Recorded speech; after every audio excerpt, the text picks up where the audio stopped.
So hello everyone, this is your Roshan भैया। तो बहुत सारे बच्चों ने कमेंट्स किया कि सर क्लास 10th मैथमेटिक्स में कौन कौन से क्वेश्चंस हमारे एनसीईआरटी किताब से आएंगे वो हमें टिक करवा दे।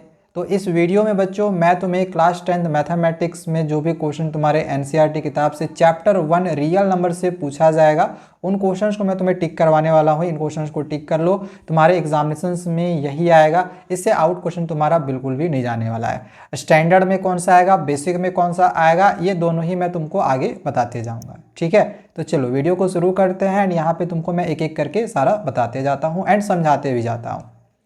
तो यहाँ पे तुमको एक टॉपिक मिलेगा, the fundamental theorem of arithmetic.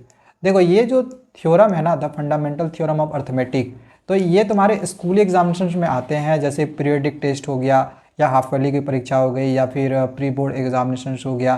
तो वहाँ पे फंडामेंटल थ्योरम ऑफ अर्थमेटिक ये आता है, इसका स्टेटमेंट लिखने के लिए आता है, बट ये बोर्ड एग्जामिनेशन में कभी नहीं आया है और ना कभी ये आएगा। ठीक है, इस तरह का क्वेश्चन सीबीएसई नहीं पूछती है।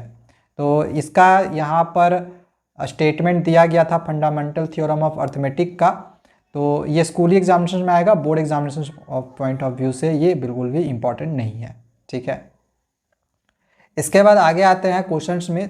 अब यहाँ पे जो तुम्हारा एग्जाम्पल नंबर 2 दिया गया है, इसमें तुमको एलसीएम और एचसीएफ फाइंड करने के लिए बोला गया है प्राइम फैक्टराइजेशन मेथड से। तो बेसिक वालों के लिए ये मोस्ट इंपॉर्टेंट क्वेश्चन है। इस तरह का एक क्वेश्चन तुम्हारा 1 मार्क्स में और 2 मार्क्स में दोनों में पूछा जाता है। ठीक है, तो बेसिक वाले बच्चे इस क्वेश्चन को जरूर कर लेना। स्टैंडर्ड में ये क्वेश्चन बिल्कुल भी नहीं आएगा।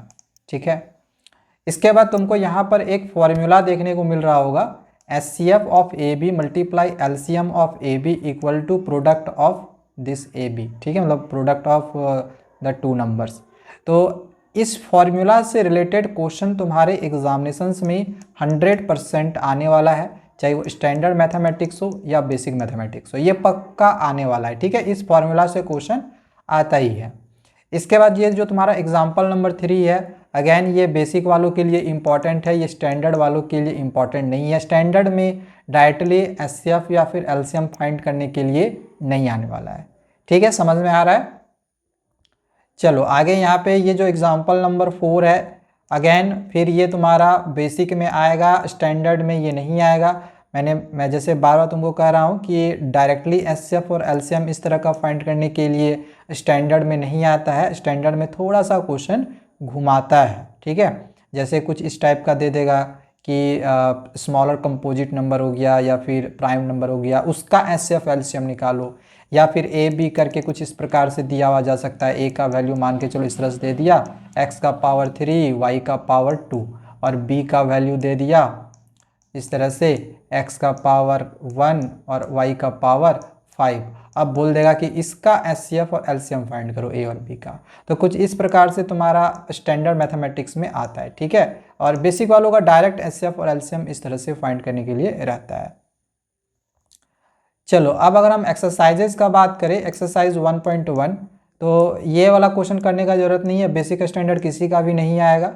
ठीक है, इस तरह का वेरिफिकेशन भी नहीं आता है करने के लिए। हाँ, एचसीएफ और एलसीएम फाइंड करने के लिए अगेन बेसिक वालों का ये आएगा, वेरीफाई करने के लिए नहीं रहता है। ठीक है, तो एचसीएफ और एलसीएम बस फाइंड करने के लिए सीख लेना अगर तुमने बेसिक लिया हुआ होगा। तो स्टैंडर्ड में ये बिल्कुल भी नहीं आएगा। अगेन फिर यहाँ बेसिक के लिए ही वही चीज़ है, एलसीएम और एचसीएफ फाइंड करने के लिए बोला गया है। ठीक है, ये तुम्हारा बेसिक में आएगा, स्टैंडर्ड में ये भी नहीं आएगा। क्वेश्चन नंबर 4 अगेन ये बेसिक के लिए इंपॉर्टेंट है, स्टैंडर्ड में ये भी नहीं आने वाला है। स्टैंडर्ड में देखो डायरेक्टली यहाँ से तुम्हारा क्वेश्चन नंबर 5 आएगा। ठीक है, क्वेश्चन नंबर 5 और 6 ये दोनों ही तुम्हारा स्टैंडर्ड के लिए इंपॉर्टेंट है।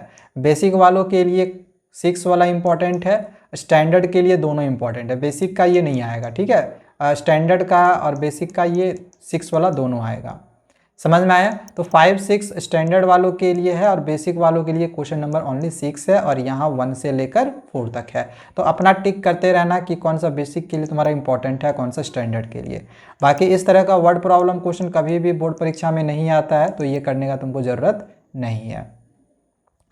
अब आगे यहाँ पर इरेशनल नंबर प्रूव करने के लिए क्वेश्चन रहता है, जो कि ये क्वेश्चन तुम्हारा बेसिक स्टैंडर्ड दोनों के लिए इंपॉर्टेंट है कि √2 या फिर √3 इरेशनल नंबर है, इसको प्रूव करके दिखाओ। ये 100% तुम्हारे बोर्ड पेपर में आने वाला है, ठीक है। 100% गारंटीड है कि ये क्वेश्चन तुम्हारा छपा हुआ रहेगा।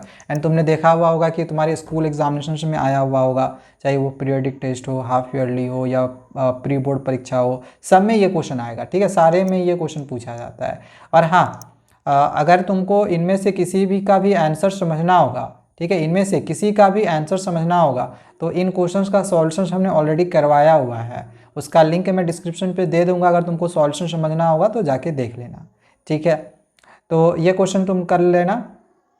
इसके बाद ये एग्जाम्पल नंबर, ये जो तुम्हारा 6 है, ये भी वेरी इंपॉर्टेंट है, इसको भी टिक कर लो। बेसिक स्टैंडर्ड दोनों के लिए ये पक्का है कि तुम्हारा 2 मार्क्स में पूछा जाएगा, ठीक है। ये 2 क्वेश्चन जरूर कर लेना। इसके बाद 7 नंबर, ये इंपॉर्टेंट नहीं है, बेसिक के लिए ये ओनली इंपॉर्टेंट है, ठीक है, सिर्फ बेसिक के लिए। स्टैंडर्ड वालों को ये करने की ज़रूरत नहीं है। और स्टैंडर्ड और बेसिक के लिए ऊपर का तीनों क्वेश्चन इंपॉर्टेंट था। इसके बाद अगर हम एक्सरसाइज 1.2 का बात करें, जो कि यही लास्ट एक्सरसाइज है, 2 ही एक्सरसाइज इसमें दिए गए हैं। तो प्रूव करो √5 एक इरेशनल नंबर, √3 की तरह ही प्रूव करेंगे, √2 के जैसा ही करेंगे। तो ये इंपॉर्टेंट तो ही है, बेसिक स्टैंडर्ड दोनों के लिए, ये भी बेसिक स्टैंडर्ड दोनों के लिए इंपॉर्टेंट है, ये वाला भी बेसिक स्टैंडर्ड दोनों के लिए इंपॉर्टेंट है। बाकी ये दोनों सिर्फ बेसिक में आएगा, स्टैंडर्ड में नहीं आएगा। तो बस यही है, यही सब क्वेश्चन है, इससे ज़्यादा क्वेश्चन और इसमें तुम्हारा है नहीं, पोर्शंस बहुत ही कम है। हाँ, इसमें से कुछ एक्स्ट्रा क्वेश्चंस भी तुम्हारे आएंगे, जो कि आगे के वीडियोस में मैं तुमको इसकी तैयारी करवाऊंगा। कुछ क्वेश्चन इसका सर्सन रीजन में भी पूछता है, कुछ क्वेश्चन केस स्टडी बेस्ड में भी आता है, एंड कुछ एक्स्ट्रा क्वेश्चंस भी इसमें से रहते हैं, जो कि मैंने तुमको अभी दिखाया था, जैसे ए और बी करके रहता है या फिर XYZ करके रहता है, जो कि आगे के वीडियोज़ में इसकी प्रैक्टिस तुम्हें करवाऊंगा, क्वेश्चन दूंगा। तो तब तक चैनल को जरूर सब्सक्राइब करके रख लेना, आगे तुम्हारे लिए बहुत सारी इंपॉर्टेंट वीडियोज़ आने वाली है। एंड नेक्स्ट वीडियो में मैं तुम्हें पोलिनोमियल के जो क्वेश्चन तुम्हारे पेपर में आएंगे NCERT किताब से, उसका भी आपको अपलोड करके दूंगा।